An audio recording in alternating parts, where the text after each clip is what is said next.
اور یہ جو توحید کا کنسپٹ ہے جوڑ دیں کسی مسلک کے ساتھ، یہ تو صرف وہابیوں کا تعلق ہے، دیوبندیوں کا ہے، یہ فلاں کا ہے، میں تو شان نبی سے بخشا جاؤں گا، میں تو نعت خواہوں، میں تو رمضان کے روزے رکھتا ہوں، وہ کہتے ہیں ہم توحید کو مانتے ہیں، وہ کہتے ہیں ہم نبی کو مانتے ہیں، وہ کہتے ہیں جی میں فلاں کی عزت کرتا ہوں، میں تو آستانوں کو آباد کرتا ہوں۔ توحید کا کمپرومائز اللہ نے کسی کے ساتھ نہیں کیا ہے۔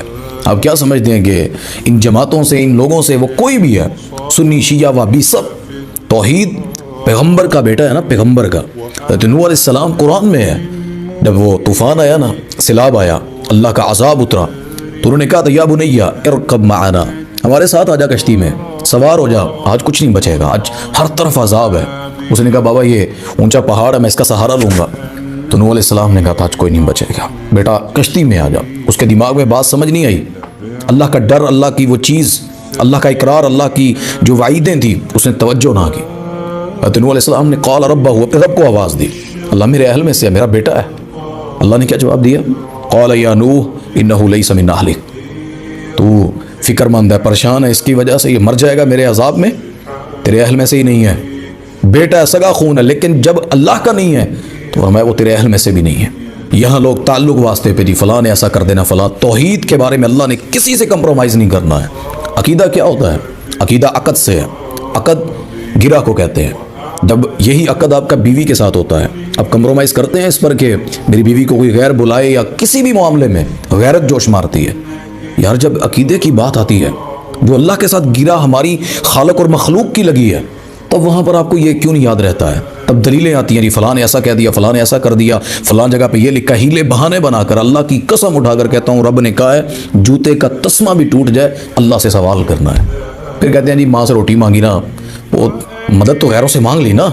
میں نے ایک بندے کی دلیل سنی، وہ کہہ رہا تھا، بڑا میڈیا کے اوپر، بڑے چینل پر پاکستان کے، وہ کہہ رہا تھا کہ غیر اللہ سے مدد مانگنا جائز اور قرآن میں لکھا ہے۔ میں نے توجہ کی، یار کہ کون سی ایسی آیت ہے جو ہم نے نہیں پڑھی، اور ہمارے مدرسے دور میں، طالب علمی دور میں ہم نے سارا قرآن پڑھا، وہ آیت نہیں گزری؟ یہ کون سی ایسی آیت ہے جس میں غیر اللہ سے مدد مانگنا جائز؟ وہ کہہ رہا ہے کہ اللہ نے قرآن میں نہیں کہا یا ایھا الذین آمنوا استعینوا بالصبر والصلاۃ، اللہ کہتے ہیں نماز اور صبر سے مدد مانگو، تو یہ دونوں غیر ہیں، غیر اللہ ہیں۔ انا للہ و انا الیہ راجعون۔ تف ہے کہ وہ ایک عالم تھے، وہ صحیح کہتے ہیں، مشرک جو ہوتا ہے نا، وہ عقل تھلے رکھ کے آپ اتنے بہ جاتا ہے، وہ سوچتا ہی نہیں دماغ سے۔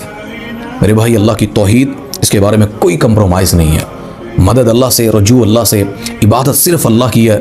غیر اللہ سے پکارنا وہ کسی لحاظ سے ربوبیت اس معاملے کے اندر، اسماء و صفات، اس توحید میں آپ اسماء و صفات کے اندر، ناموں کے اندر صفتیں کمال صرف اللہ کے ہیں۔ اللہ سے توحید مانگا کریں۔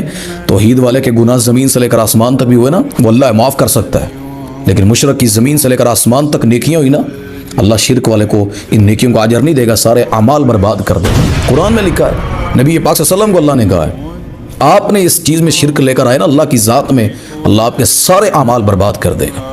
یہاں پر لوگوں کو کوئی فکر ہی نہیں ہوتی، توحید پکارنے میں دھاگوں پر یقین ہے، لوگوں کے جملوں پر، کوئی یا غوث کے نعرے لگاتا ہے، کوئی یا علی کے لگاتا ہے، کوئی کیا لگاتا ہے۔ یہ سب احترام کے قابل ہیں، یہ سب اللہ کے دین کے مجاہد ہیں، اسلام کے ہیرو ہیں، دین سکھانے والے ہیں۔ مدد، وہ فرمایا کہ جب بھی پکارنا ہو، امن یجیب المضطر اذا دعاہ، کون ہے اللہ کے سوا دعائیں قبول کرنے والا؟ خود یہ سارے اللہ کے محتاج ہیں۔ توحید کے بارے میں کسی سے کوئی کمپرومائز نہ کیجیے گا۔ یہ جنت جانے کے لیے، ہمارے تو آگے بڑے گناہ ہیں، اس وجہ سے ہم جنت میں نہ گئے۔ میرے بھائی ہمیں اللہ کی توحید میں کسی سے کوئی کمپرومائز نہیں۔ توحید ہر مسلمان کا حق ہے۔ بنی الاسلام علی خمس، اسلام کی بنیاد 5 چیزوں پر ہے۔ اس میں سب سے پہلی چیز شہادتن اللہ الہ الا اللہ، اللہ کے علاوہ کوئی الہ نہیں ہے۔ اور الہ کے اندر صرف عبادت یا نماز سجدے میں نہیں، پکارنے میں، بلانے میں، سننے میں، عقیدے میں فقط اللہ کی ذات ہے۔ لم یلد ولم یولد، نہ اس نے کسی کو جنا، نہ وہ کسی سے جنا گیا، وہ کلہ ہی ہے۔ اللہ ہمیں میری توحید پر قائم رکھے اور کبھی بھی اللہ میں مشرک نہ مارے۔